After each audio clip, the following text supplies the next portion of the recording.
same way, front.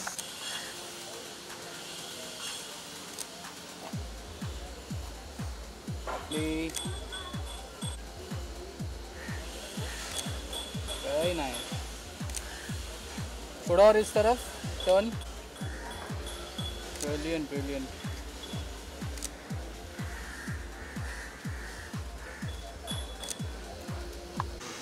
Alright Ashish ji, सबसे पहले तो फ़ोटोशूट हमें बहुत ही ब्यूटीफुल फ़ोटोशूट देखने को मिला, different different pose, different different अंदाज। जी। तो अगर आप बताना चाहें कि आज के फ़ोटोशूट का पर्पस क्या था, अगर आप बता पाएँ। पर्पज़ तो कुछ ख़ास नहीं है, पर्पज़ बस यही है कि 1.5-2 साल हो गए हैं, कोई नया फ़ोटोशूट हुआ नहीं है और मेरी टीम मेरे पीछे पड़ी हुई थी बहुत टाइम से, 3-4 महीने से कि कुछ नया फ़ोटोशूट कर लेते हैं और मैं बहुत आलसी इंसान हूँ तो मैंने किया नहीं। तो फाइनली उन्होंने धक्का मार के मुझे बोला कि नहीं अब तो करना ही पड़ेगा और कुछ 2-3 महीने से वी आर प्लानिंग, हम लोग कोशिश कर रहे थे प्लान करने की, बट क्योंकि हालात ऐसे थे कि कुछ प्लान हो नहीं पा रहा था, तो चीज़ें नहीं थी, लोकेशंस नहीं थे, लॉकडाउन था। फाइनली जब चीज़ें थोड़ी थोड़ी खुली हैं तो कैसे जैसे करके हमने ये प्लान किया और आइडिया बस यही है कि कुछ नए अच्छे फ़ोटोग्राफ्स आ जाएं और कुछ फ्रेश लुक्स के साथ में बस। डिफरेंट डिफरेंट लुक में तो हमें यहाँ दिखाई दे रहे हैं आप।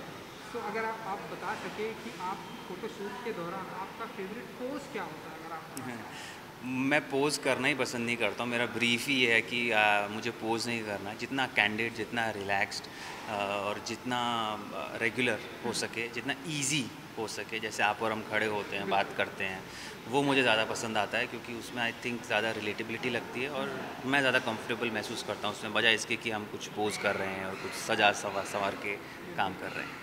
और एक डिफरेंट अंदाज में भी आप फ़ोटोशूट में दिखाई दिए, लाइक हथौड़ा जी। नहीं, वो पाना क्या हाँ, बोलते पाना, हैं। हाँ। तो ऐसा हम माने कि कुछ आने वाला आपका वो लुक है, कुछ आपका अंदाज है, कोई फिल्मों का लुक है। नहीं, नहीं, नहीं, उस वो कोई किसी से रिलेटेड नहीं है। वो आई थिंक बस मेरे जो फ़ोटोग्राफ़र दोस्त हैं आशीष, उनको कुछ अच्छा लगा और उनके क्योंकि वो जानते हैं मुझे और उन्हें पता है कि जितना रिलैक्स्ड हूँ मैं अंदर से, then there is a certain kind of intensity जो हम कैरी करना चाहते हैं और वो इंटेंसिटी को निकालने के लिए शायद उन्होंने जी वो किया। बिल्कुल। एंड यहाँ डिफरेंट लुक एंड हल्की सी बियर्ड में भी आप दिखाई दे रहे हैं। तो ये किसी फिल्मों का लुक है या फिर किसी अपकमिंग। कह भी सकते हैं, नहीं भी कह सकते हैं, मतलब ये शूट पर्टिकुलरली किसी प्रोजेक्ट को रिलेटेड नहीं है, बट हाँ पास में जो किया है उसमें इसी तरह के कुछ लुक्स हैं और इस बार लुक्स के मैं हर बार लुक्स के साथ में बहुत एक्सपेरिमेंट वैसे भी करता हूँ और जिस तरह का किरदार होता है उस हिसाब से करने की कोशिश करता हूँ, बिल्कुल तो हाँ है कुछ कुछ उससे मेल खाता है। बिल्कुल। तो कुछ एक एक दो फिल्में आपकी आने वाली हैं, हमने जी सुना है। तो अगर आप कुछ जी बता सकें, अगर आप जी कुछ बता जी सकें कि क्या कुछ है जी। एंड किस अंदाज में, क्या जॉनर होगा। 2 फ़िल्में हैं जो शूट हो गई हैं, कुछ शूट होने वाली हैं, कुछ सीरीज़ें शूट होने वाली हैं, जो हो चुकी हैं उसमें एक थ्रिलर है हश और उसके अंदर थोड़ा ग्रे शेड और थोड़ा अलग तरह का है बहुत ही और मैंने तो वैसा नहीं किया पहले कभी और एक बहुत ही fast paced women oriented thriller है। उसका जो ट्विस्ट है शायद वो मैं हूँ कह सकता हूँ और हिंदुत्व जो है वो एक बड़े बजट की बड़े स्केल पे शूट की हुई कमर्शियल फ़िल्म है जो कि हमारे आज की यूथ पॉलिटिक्स को कैटर करती है और उसके अंदर में मैं एक स्टूडेंट लीडर बना हूँ और यूनिवर्सिटी का स्टूडेंट हूँ और जो कैसे पॉलिटिक्स में इन्वॉल्व होता है और कैसे उनकी जो पर्सनल लाइफ है वो उसमें इन्वॉल्व हो जाती है, वो फिल्म की कहानी है। सो कैसा रहा एक्सपीरियंस विद हिंदुत्व एंड जो और एक थ्रिलर लुक है शूटिंग का। क्योंकि हम पैंडेमिक में शूट कर रहे थे, हर्ष हमने लास्ट ईयर जब खुला था थोड़ा सा तब शूट की और हिंदुत्व हमने इस साल जब थोड़ा बहुत खुला तब शूट की, तो एक्सपीरियंस ऑब्वियसली नए तरीके से करना पड़ा शूट और बहुत ही कॉशियस, कम यूनिट, कम लोगों के साथ और सोशल डिस्टेंसिंग के साथ, तो वो थोड़ा चीज़ें चेंज हो जाती हैं या आपको समझ में नहीं आता बात किससे कर रहे हो क्योंकि सब माजरप होते हैं, तो समय लगता है थोड़ा सा एडजस्ट होने में, बट आई थिंक सब हो गया ठीक ठाक से एंड थैंकफुली कोई कैजुअलिटी नहीं हुई, थैंकफुली कोई बीमार नहीं पड़ा and I think that is more than enough. जी बिल्कुल। और टाइम देख रहे हैं हम, थोड़ा चेंज हो चुका है, लाइक कोविड एंड पैंडेमिक से फिल्में थिएटर में रिलीज़ नहीं हो रही हैं, OTT जी प्लेटफॉर्म पर आ रही हैं। जी। ढेरों सारे म्यूज़िक वीडियो का ट्रेंड आ चुका है, ढेरों सारे म्यूज़िक वीडियो आ रहे हैं, कैसे देखते हैं आप ये जो OTT प्लेटफॉर्म आ गया है एंड म्यूज़िक वीडियो आ रहे हैं, तो क्या हमें आपके कुछ म्यूज़िक वीडियो भी आने वाले दिनों में देखने को मिलेगा? एंड OTT प्लेटफॉर्म को कैसे देखते हैं? एक्चुअली एक सवाल मैंने 2 सवाल पूछे। म्यूज़िक वीडियो तो फ़िलहाल मुझे नहीं लगता कि मैं कर रहा हूँ या करूँगा, क्योंकि जिस तरह से बन रहे हैं और हर कोई बना रहा है, अगर उसमें कुछ अच्छी कहानी हो उसके अंदर कहने की या कुछ अलग तरीके से बनाया गया तो ज़रूर करूँगा, वरना रेगुलर आप डांस कर रहे हैं, गाड़ी से उतर रहे हैं, बाइक चला रहे हैं और कुछ लड़कियाँ आस-पास नाच रही हैं, वो शायद मैं नहीं करूँगा कभी। और OTT प्लेटफॉर्म्स की जहाँ तक बात आप कर रहे हैं, so I think OTT platforms is the next thing and वो आ गया है यहाँ पर, आ चुका है, बहुत अच्छे से आ चुका है। लेकिन जो फ़िल्में अभी फ़िलहाल रिलीज़ हो रही हैं OTT पर और हम ऐसा सोचते हैं कि OTT उस नज़रिए से आ गया, तो वैसा कुछ नहीं है। I think it's just a matter of time जब सिनेमा खुलते हैं, क्योंकि क्योंकि हमारे यहाँ ना सिनेमा सिर्फ फिल्म देखने का ज़रिया नहीं है, सिनेमा हमारे यहाँ इवेंट होता है, एक त्यौहार होता है और वो एक्सपीरियंस जो है वो आप घर में नहीं ले सकते, भले ही आप कुछ भी कर लें, मोबाइल स्क्रीन पर नहीं ले सकते। तो सिनेमा तो हमेशा से रहेगा और OTT की अपनी जगह है, TV की अपनी जगह है, सभी अपनी अपनी जगह पर चलते रहेंगे। बट हाँ, जहाँ तक कंटेंट की बात है, हमको थोड़ा अब ठीक होना पड़ेगा, जहाँ पे टेलीविज़न और सिनेमा दोनों की बात है, क्योंकि OTT की वजह से एक्सपोजर ऑडियंस को बहुत ज़्यादा मिल गया है कंटेंट को, और आई थिंक वो एक जो पॉइंट है वो बहुत ही वाजिब है कि हमें हमारे कंटेंट को लेकर अभी सजग होना पड़ेगा और बेहतर होना पड़ेगा। जाते जाते अपने फैंस को, अपनी ऑडियंस को कुछ कहना चाहेंगे? आपके भी जो 2 प्रोजेक्ट आ रहे हैं। मैं बस यही कहूँगा कि आप लोगों ने हमेशा इतना ढेर सारा प्यार दिया, आगे भी दीजिए और उम्मीद करूँगा कि आपकी जो अपेक्षाएं हैं मुझसे उन पर खरा उतरूँ और आपको कोई भी किसी भी तरह का डिसअपॉइंटमेंट ना हो। Thank you ji, thank you so much Thank you. And good luck. Thank you.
Will be very cool colours blue और इसमें जाएगा, थोड़ा वार्म ऐड करने होगा।